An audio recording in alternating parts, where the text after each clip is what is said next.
جنرال صاحب ما په خزانو په تا غیرت کړی دی. زه تللی وم بازار ته، ما ځان له ټوپۍ بورقه راوړه ستا دپاره.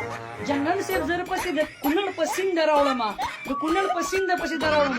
زه بارډر کراس کوم خو په تا پسې درځم. جنرال صاحب زه تا نشم پرېښودی.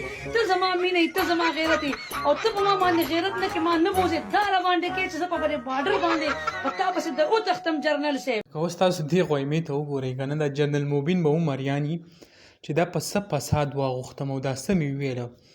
دې ته تاسو ګورئ د پری خان ته دې د پرون نه چې کوم دی هغه دا شروع کړی ده، کله یو قسمه حرکت او کله بل قسمه حرکت کوي.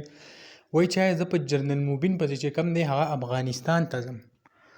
نو دا زما واوره، دا څه پاکستان نه دی. که افغانستان ته دلته ور وختې نو هغه عمل به در سره کړی، ځکه د افغانستان خلک چې کم دی خو تې هم وتښتېد او ته داسې قسمه قیسې او دا کم چلونه چې دي شروع کړلي نو دا په کار نه ده. بل طرف ته زه تاسو ته ویم د دې چې کم قسمه ویډیو یا څه سوشل میډیا ته راځي نو که چېرته حکومت یا څوک زموږ دا ویډیو ګوري هغو ته خواست دی چې برای مهرباني په دې باندې څه لږ ایکشن واخلئ، ځکه زموږ د پښتنو کم ایمیج چې د دنیا ته ډېر زیات بد شو کېږي.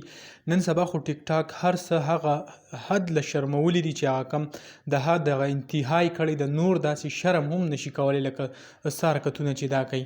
نو برای مهرباني دا ویډیو در سره شیر کړئ چې خامخا په دې باندې څوک ایکشن والي د دې کم حرکات چې دي هغه بند کړي. که دا مسلسل جاري وي نو زموږ کم را روان نسل چې دی هغه خو هم تباه او برباد دی. نو دغه لنډه شان ویډیو و تاسو سره شریک کړه. انشاءالله بل ویډیو کې ملاوو. الله حافظ.